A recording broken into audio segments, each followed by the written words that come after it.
жена.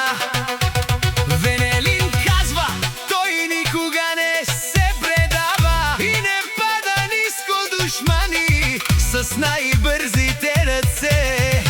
Венелин Монтански, леле, с бързите ръце за своята жена да чуят тези душмани.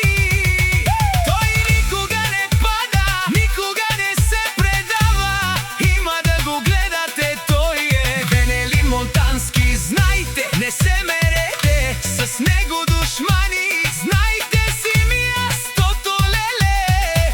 Той ви казва, подалеч от мене да стоят злобарите, да се давят в интриги, вие не спряхте.